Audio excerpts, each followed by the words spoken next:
Hello दोस्तों, नमस्कार। आप देख रहे हैं इंडिया न्यूज़ स्पोर्ट्स। मैं हूं ऋतिक और आज तारीख की तस्वीर में हाँ, आज हम बात करेंगे दो ऐसे खिलाड़ियों की, दो ऐसे क्रिकेट के दिग्गजों की जिनका तो जन्म हुआ साउथ अफ्रीका में ही, लेकिन एक खिलाड़ी उनमें से जिसका जन्म साउथ अफ्रीका में हुआ वो इंग्लैंड के लिए खेलने चला गया और एक खिलाड़ी साउथ अफ्रीका के लिए एक दिग्गज फास्ट बॉलर बन गया। मैं बात कर रहा हूँ केविन पीटरसन की, जिनका जन्म हुआ 27 जून 1980 को और साउथ अफ्रीका में पैदा हुए और उसके बाद इंग्लैंड के लिए खेलने चले गए। फिर उसके बाद मैं बात करूँगा दूसरे, जो मैंने तेज़ गेंदबाज की बात करी, वो है डेल स्टेन, जो साउथ अफ्रीका में ही पैदा हुए और साउथ अफ्रीका के लिए ही उन्होंने तेज़ गेंदबाजी करते हुए बहुत बेहतरीन और इतनी ज़्यादा विकेटें ली। और तारीख की तस्वीर हम आपके साथ एक ऐसा एडिशन लाते हैं रोज़, उसमें हम आपको बताते हैं इतिहास के पन्नों से कुछ ऐसी चीज़ें जो आज के दिन कुछ अद्भुत घटनाएं होती हैं, अद्भुत जो ऐसे दिग्गज क्रिकेटर्स हैं उनका जन्मदिन होता है। तो सबसे पहले शुरुआत करते हैं 1980 में, जिसका 27 जून को जिनका जन्मदिन आता है, केविन पीटरसन के बारे में। केविन पीटरसन के बारे में हम सभी जानते हैं, इंडियन न्यूज़ स्पोर्ट्स के जो सारे फैंस हैं वो सब कमेंट करके आईपीएल के दौरान कहते हैं कि हम बहुत मिस करते हैं केविन पीटरसन का स्विच हिट। सही आप कहते हैं, क्योंकि स्विच हिट ही से ही जाने जाते हैं केविन पीटरसन, चाहे फास्ट बॉलर हो चाहे कोई फॉर्मेट हो। टेस्ट क्रिकेट, वनडे, टी20, दोनों तीनों फॉर्मेट एक ही तरीके से खेलने वाले केविन पीटरसन स्विच हिट के बहुत बढ़िया कलाकार हैं। और कई प्लेयर्स को तो इतना इतना टाइम लग जाता है इस चीज़ की, स्विच हिट की प्रैक्टिस करने में, प्रिपरेशन करने में। लेकिन कई ऐसे खिलाड़ी होते हैं ना जिनको बचपन से ही कुछ चीज़ें मिली होती है, तो उनमें से एक ऐसे खिलाड़ी हैं केविन पीटरसन। सन 2000 में नॉटिंघमशायर के लिए इन्होंने साइन अप करा था, यानी साइन अप किया गया था इनको। उन्होंने उस काउंटी की टीम के लिए डेब्यू किया था। फिर 2004 में इंग्लैंड के लिए पहली एक सीरीज़ हुई थी, इंग्लैंड टूर ऑफ जिम्बाब्वे, उसमें खेले थे। लेकिन उससे पहले 3 सेंचुरीज़ लगा चुके थे वनडे में साउथ अफ्रीका में ही केविन पीटरसन। फिर 2005 में जब इनका टेस्ट डेब्यू हुआ, वो भी एशेज़ में। एशेज़ टूर्नामेंट आप सब जानते ही हैं कि ऑस्ट्रेलिया और इंग्लैंड में इसको फेस्टिवल की तरह, यानी त्योहार की तरह माना जाता है और उसमें किसी भी खिलाड़ी के लिए डेब्यू करना बहुत बड़ी बात है। लेकिन उसको भी अपने डेब्यू, जो पूरी टेस्ट सीरीज़ थी, एशेज़ सीरीज़ को भी केविन पीटरसन ने यादगार बनाया 2005 में ही। और जो आखिरी टेस्ट था उसके फाइनल डे पे 158 रनों की पारी खेली उन्होंने द ओवल में। बहुत यादगार दृश्य था और ऐसे ऐसे शॉट्स खेले शेन वॉर्न और सारे जितने भी तेज़ दिग्गज फास्ट बॉलर स्पिनर्स को इतने बढ़िया बढ़िया शॉट्स खेलकर उन्होंने वो पारी रची, पारी बुनाई धीरे धीरे। जहाँ पर रुकना चाहिए था वहाँ पे स्टेबल क्रिकेट खेला, जहाँ पर तेज़ बल्लेबाजी करनी चाहिए थी वहाँ पर तेज़ बल्लेबाजी करी। तो इस तरीके के प्लेयर थे केविन पीटरसन। लेकिन कहीं न कहीं उनके जो जल्दी उनका जो क्रिकेट करियर समाप्त हो, उसमें कहीं न कहीं उनको कंट्रोवर्सीज़ और लड़ाई झगड़े लेके डूब गए। वैसे तो क्रिकेट फील्ड पर इतने एंग्री यंग मैन जब नए-नए आए थे कहा जाता था, इतना एग्रेशन होता था, लेकिन वही एग्रेशन कई बार उनको ऑफ द फील्ड भी देखने को मिल जाता था। जैसे कि अगर हम देखें तो 2008 में उन्होंने पहली बार कप्तानी चुनी थी और उनको पहली बार कप्तान बनाया गया था। और यानी कि हम कह सकते हैं केविन पीटरसन टुक कैप्टेंसी इन 2007।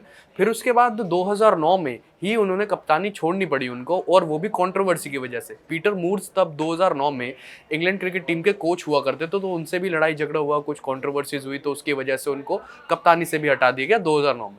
फिर उसके बाद जब उनका पूरा केविन पीटरसन का करियर एंड हुआ, 2014 की है शायद ये बात, तो 2014 में तब इंग्लैंड टीम के कोच होते थे एंडी फ्लावर। तब भी उनसे लड़ाई झगड़े, कुछ कंट्रोवर्सीज की वजह से ही केविन पीटरसन का जो है पूरा करियर स्पैन इन लड़ाई झगड़ों की वजह से ही खत्म हो गया।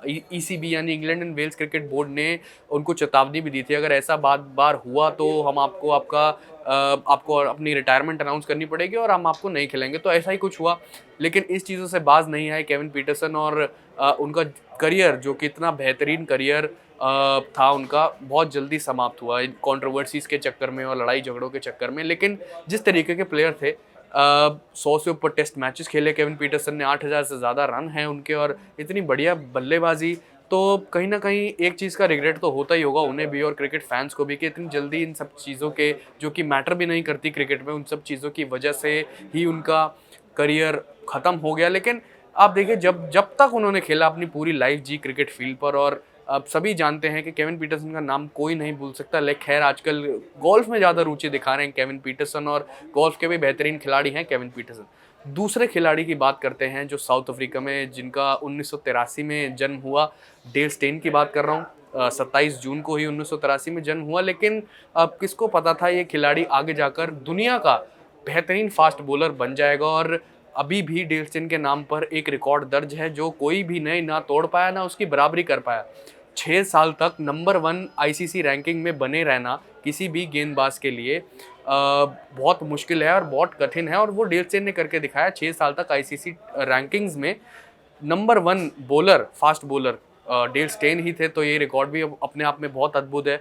और कुछ ऐसे रिकॉर्ड्स हैं डेल स्टेन के नाम पर कि कुछ याद रखे जा सकते हैं और कुछ याद नहीं रखे जा सकते। आगे इस वीडियो में मैं बताऊंगा कुछ ऐसे रिकॉर्ड डेल स्टेन के नाम पर जो आप सबको पता होंगे ही, लेकिन फिर भी आपकी एक बारी जो याद को ताज़ा करा दूंगा मैं। लेकिन कई बॉलर्स आपने देखे होंगे जो सिर्फ फास्ट बॉलर्स जो सिर्फ गेंद को स्विंग कराते हैं। कई फास्ट बॉलर्स ऐसे होते हैं जो गेंद को तेज़ गेंदबाजी करते हैं, लेकिन स्विंग मूवमेंट उनको थोड़ा ही मिलता है। लेकिन डेल स्टेन एक ऐसा तेज़ गेंदबाज है जिनके पास स्विंग और पेस दोनों हैं, और इसी वजह से शायद इतने सक्सेसफुल बने अपने करियर में।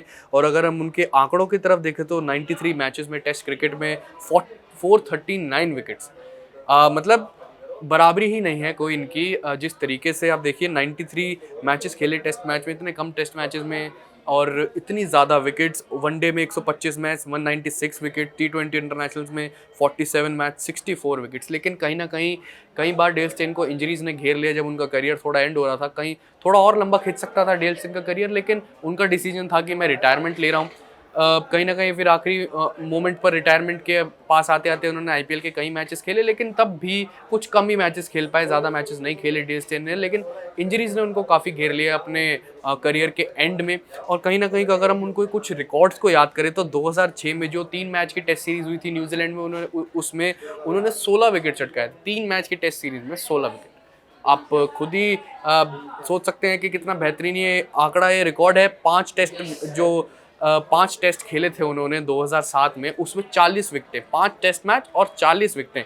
ये भी अपने आप में एक बेहतरीन रिकॉर्ड है डेल स्टेन के नाम पे। और जो आपको एक याद होगा मोटेरा के, जब उस टाइम पर सरदार वल्लभ भाई पटेल स्टेडियम कहा जाता था, 2008 की बात है ये। और उस टाइम पे इन्होंने, जब इंडिया और साउथ अफ्रीका की टेस्ट मैच सीरीज चल रही थी, उसमें 76 पर इंडिया को ऑल आउट कर दिया था। उसमें 5 विकेटें ली थी डेल स्टेन ने, लेकिन उसके जो सेकंड इनिंग्स थे उसमें भी डेल स्टेन ने 5 विकेटें ली थी और बल्ले बल्ले से भी 76 रन्स बनाए थे। तो कहीं ना कहीं टेस्ट क्रिकेट में जब बल्लेबाजी करते थे तो उनके पूरे जो जितना भी टेस्ट क्रिकेट रहा 93 मैचेस में, उनके 1200 के आसपास रन है। तो अद्भुत ये खिलाड़ी था डेल स्टेन। और हम आपसे अलविदा लेते हैं इसी मोमेंट पर। और अगर आपको ये हमारा एडिशन तारीख की तस्वीर पसंद आता हो, हम आपके साथ रोज़ ऐसे शेयर करते रहेंगे नई नई चीज़ें जो इस तारीख पर होती हैं। और पिछले कुछ सालों में ऐसी अद्भुत घटनाएं, अद्भुत जन्मदिन ऐसे लोगों को जो कि लेजेंड हैं अपने आप में ही, हम आपके साथ लाते रहेंगे। और अगर आपको ये वीडियो पसंद आया हो और हमारे जितने भी एडिशंस हैं वो पसंद आते हो, तो इसे लाइक करें, शेयर करें और हमारे चैनल को सब्सक्राइब करें।